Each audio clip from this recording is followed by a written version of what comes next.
Hey, what's good, everybody? I'd like to welcome you all to a brand new episode of the Boombox Guru. I'm your host, LB. So, on today's show, we're going to be talking about my top four Funkadelic albums. Now, Funkadelic is one of my favorite bands of all time. I grew up hearing a lot of Parliament Funkadelic in my house. Uh, yeah, my parents like to listen to them a lot, and they were just a band that I gravitated to at a young age. That because I heard them so much growing up, man, and I really dug the music. But I think me personally, as I got older, I was more of a fan of Funkadelic because I felt that their music was somewhat more risk taking, very unorthodox. And I'm more of a fan of the early Funkadelic albums, from the early to mid '70s, particularly when Eddie Hazel was more prominent in the band, and of course when Billy Bates Nelson was a member, Tiki Fullwood, and so forth. When the original Parliaments were also a part of the fold, singing the vocals and everything like that. But I'm just more of a fan of that early era of Funkadelic. I do like the later stuff that they did, but that early era where they were practically a black rock band during that early era, and that's why I really enjoy that period because it was something different, and the music was just great. So, for those of you who may not be familiar with Funkadelic, I'm getting this from Wikipedia. They were because I think they're pretty much disbanded. I think everything now is the P Funk All Stars now, but Funkadelic was an American funk rock band formed in Plainfield, New Jersey in 1968, and active until 1982. The band and its sister at Parliament, both led by George Clinton, pioneered the funk music culture of the 1970s. Initially formed as a backing band for Clinton's vocal group, the Parliaments, Funkadelic eventually pursued a heavier, more psychedelic rock-oriented sound. They released acclaimed albums such as Maggot Brain, 1971, and One Nation Under a Groove in 1978. So yeah, man, we're gonna get into my top four because I was gonna try to narrow it down to three, but honestly, there's just one more album that they've done that is one of my favorites, and I just could not leave it out, so I had to include it. So this is my top four Funkadelic albums, and we're gonna get right into this. We're gonna start with the debut album, which is called Funkadelic. That's the self-titled debut album. Got it right here. Released in 1970, man. Really cool cover. That's the back cover and everything like that. All right, yeah. So yeah, this was released in 1970, man. And let me tell you, man, what a remarkable debut album. What a remarkable album, honestly, man. They did such a great job at taking so many different styles and mending it together to create their own unique sound.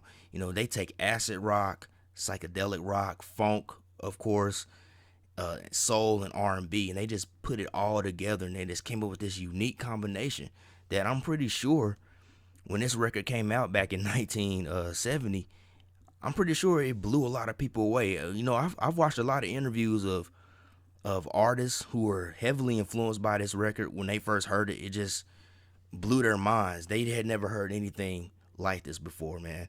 And I can understand why. Even by today's standards, man, listening to this record, uh, when I'm taking it in, I'm like, wow, man, this is amazing, man. I can only imagine what it was like back in 1970 hearing this.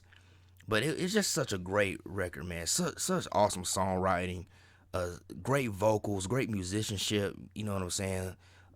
Lots of good funky bass riffs, man. Like the first track on the album, "Mommy, What's a Funkadelic," which is actually one of the most popular songs from this album. As soon as that bass rhythm starts coming in, it's over with, man. That really just sets the tone for the record, man. And there's also quite a bit of a blues feel on this album as well, particularly on songs like "Music for My Mother" and "Qualify" and "Satisfy." Man, "Music for My Mother," man, it's got this spoken word dialogue that has this very like kind of bluesy, soulful, homegrown uh, style to it, man. Like that's one thing I like about this record, man. It has a very bluesy, like homegrown, like southern type vibe to it, man. And me being from the South, man, that really connects with me. That really connects with me, man. And I just really enjoy putting this record on, like when I'm going to work, or if I'm on one of my days off, and if I'm out and about running errands or just riding around, hitting those country back roads. This record provides like the perfect uh soundtrack to that, man. It's just the perfect backdrop for that, man. But such great music on here. And when I finally got this album, I started noticing how a lot of hip hop acts have sampled a lot of the songs from here, man. Because I was hearing a lot of familiar songs. I'm like, wait a minute, so and so sampled that on their album, and but just a really great album, man. They really came out with something that was very unique, and something that has stood the test of time, that is timeless even today, man. Because this continues to be a very influential record, man. And they really knocked it out of the park with this debut album. So yeah, self-titled debut album by Funkadelic, released in 1970. Just an awesome listen. If you've never heard this album, you're definitely missing out. Go stream it. However you consume your music, man, just go check it out. You will not be disappointed. Okay, so moving on, and we're going to the second Funkadelic album, and we're still in 1970. So dang, man, they was really on it, man. They dropped 2 albums in the same year. So this is Free Your Mind and Your Ass Will Follow, also released in 1970. And all these records were actually released on Westbound Records. And let me tell you something, man. Free Your Mind and Your Ass Will Follow. Man, Funkadelic just, man, they took it to a whole nother level with this album. And let me tell you why. Because this record, man, sometimes I don't even know where this album is. I don't even know where this album is going. I don't even know where this album is going sometimes, man. This is really experimental, very unorthodox, very off the wall. Like, it's hard to follow sometimes, man. Comparing it to the first album, that first album was, it was different. It was a bit experimental too, especially for 1970. I'm pretty sure for that time it was something kind of new, and people didn't know what to think of it. But that record was more easier to follow. It flowed like an album, basically, man. But this record, there's like some songs on here that aren't really kind of like full-fledged songs. Some of them are like, it's got great music, but a lot of it's like a bunch of like spoken word dribble in some cases, man. And all I gotta say is they were definitely on the best drugs when they recorded this album, man, because you can tell. And I believe when I watched Mike Judge's I think, what's that show called, Tales from the Tour Bus, when they did their episode on Parliament Funkadelic, I believe when they talked about this album, they said that George Clinton and all of them were like strung out on LSD and stuff. And it definitely shows, it definitely comes out on this record, man. This record is just way out there. And honestly, it's more psychedelic. I think it's the most psychedelic of all these albums around this period because of that. Because it's way out there, man. And you know something?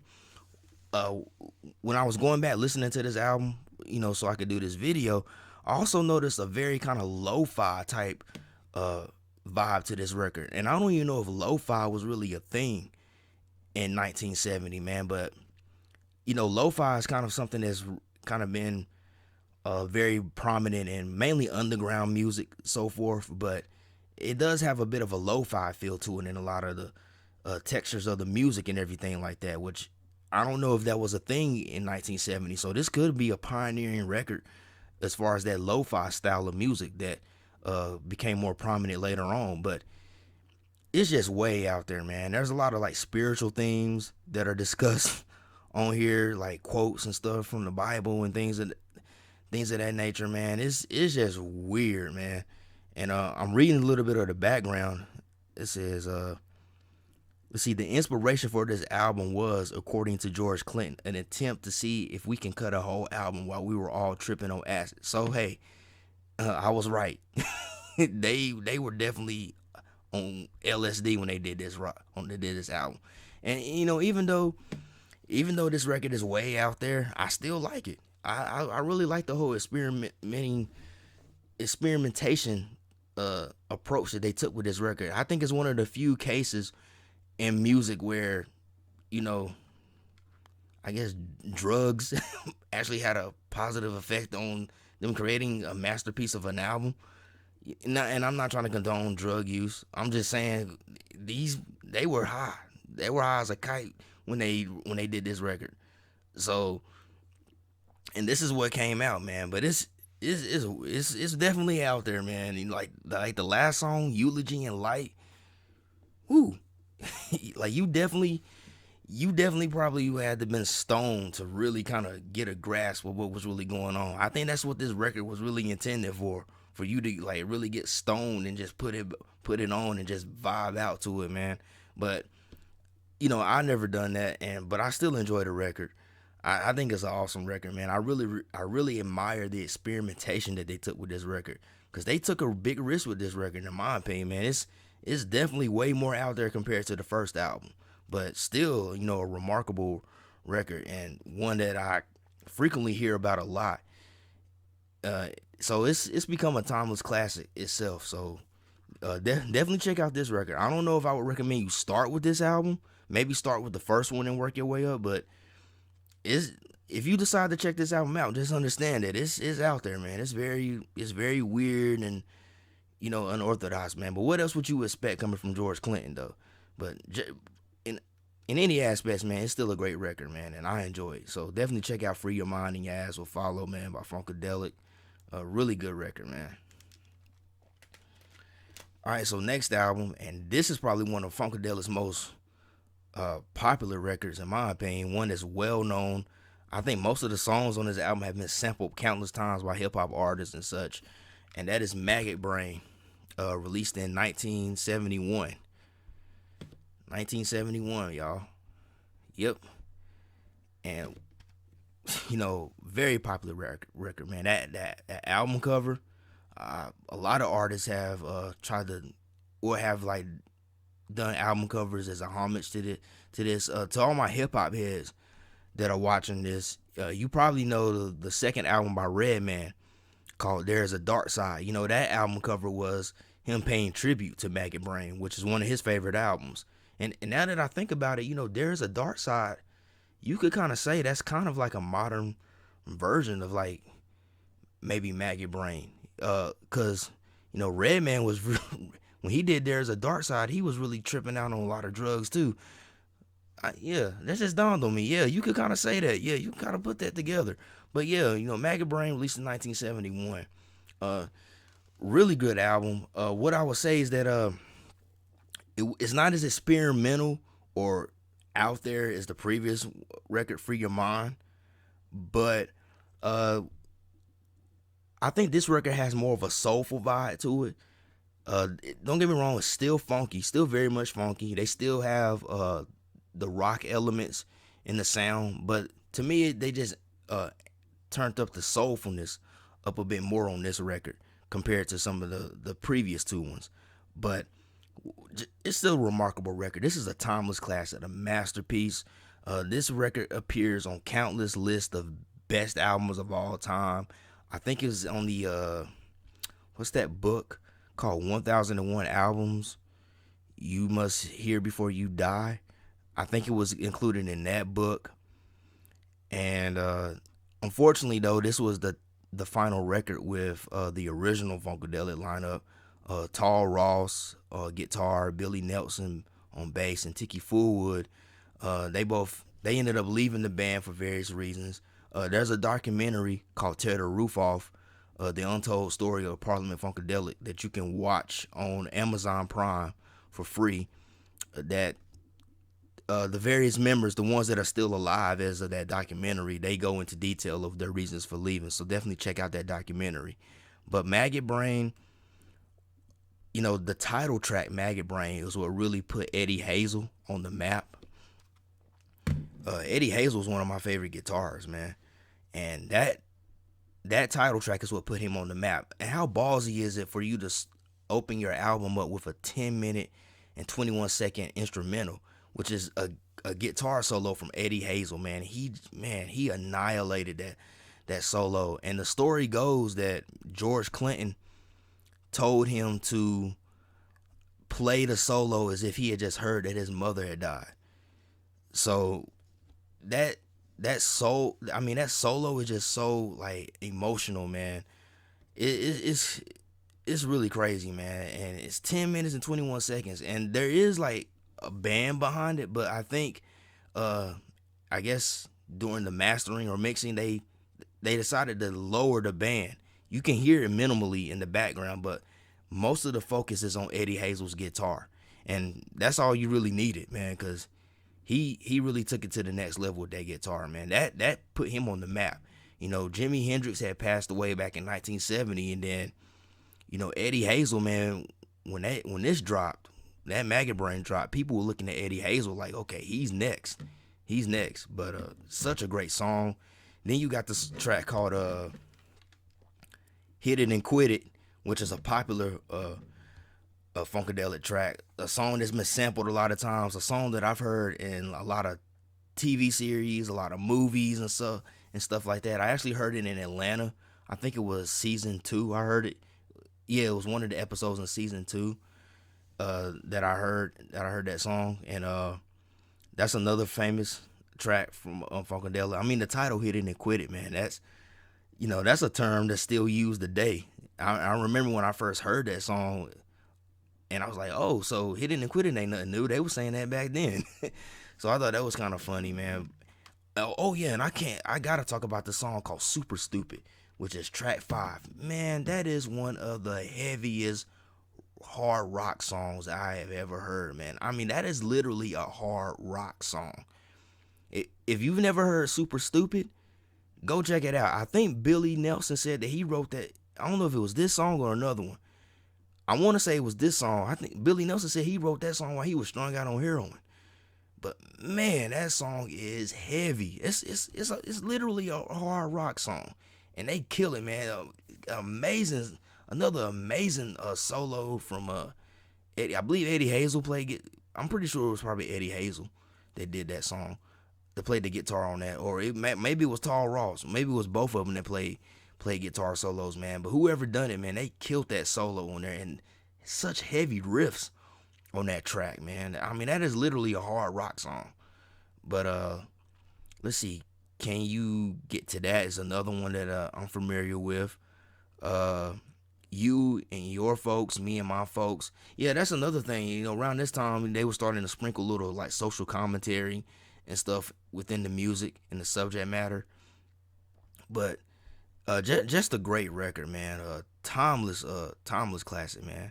And one of the main reasons why I enjoy this era of Funkadelic so much, man, because they really were. I mean, they were killing it as a rock band. They were killing it as a rock band, and I wish they had kind of stayed in that lane a little bit, in the rock lane. But things changed, and they decided to go a different direction. But just a wonderful record, man. So, Maggot Brain, definitely check this album out. I think this was the first. Yeah, I think this was the first Funkadelic album I bought, was Maggot Brain, man. So just an awesome record, man. So many great songs on here. Just a consistent, solid record all the way through, man.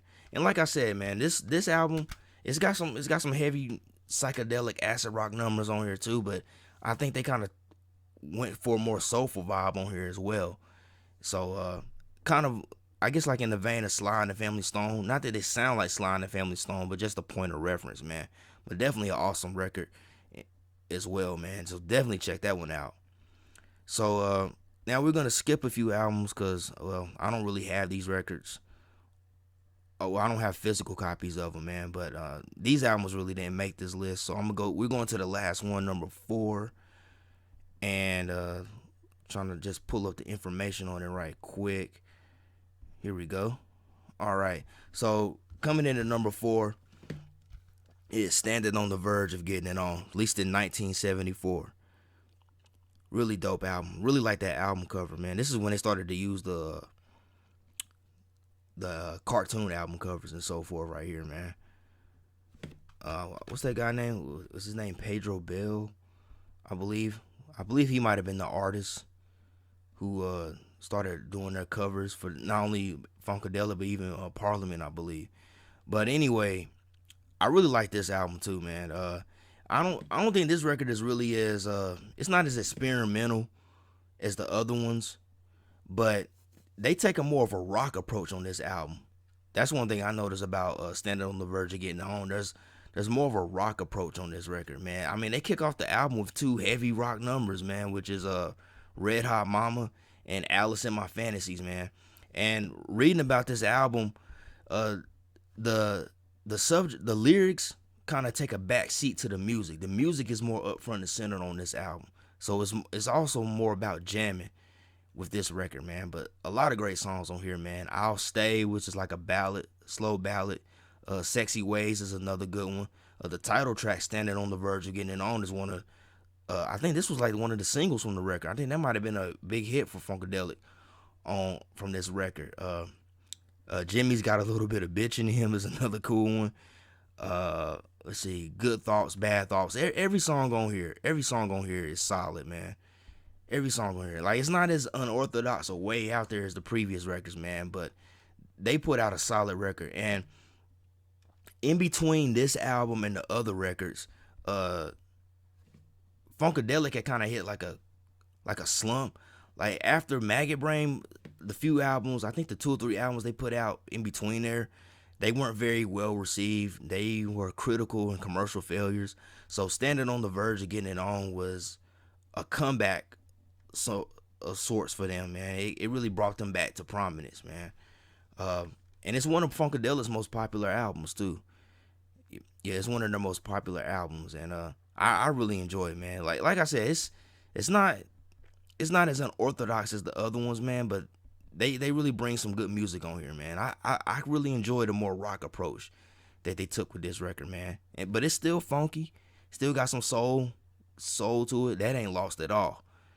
But a lot of great guitar work, man. Just check out the song with Alice in My Fantasy, man. That's got some heavy riffs on it. That's some heavy guitar riffing on there, man. Red Hot Mama was a great way to start off the record, man. But solid records all the way through, man. And I really enjoy it. So definitely check out Standing on the Verge of Getting It On, man. Another great album from Funkadelic. And so that's it. That's my top 4 Funkadelic albums. Hope you guys enjoyed this video. Hit the comment box. Let me know what your top 4 Funkadelic albums would be. Also, if you could please hit the thumbs up and give me a like, because it helps with the algorithm. Also, make sure you hit the subscribe button and make sure you hit the bell. That way you'll be notified anytime I drop new content. Yeah, check out my channel, man. I got all kinds of videos. I got top 10, well, not top 10, but top whatever number list, albums rank, discography breakdowns, all kinds of things on this channel, man. So definitely check it out. Share the video, share the channel.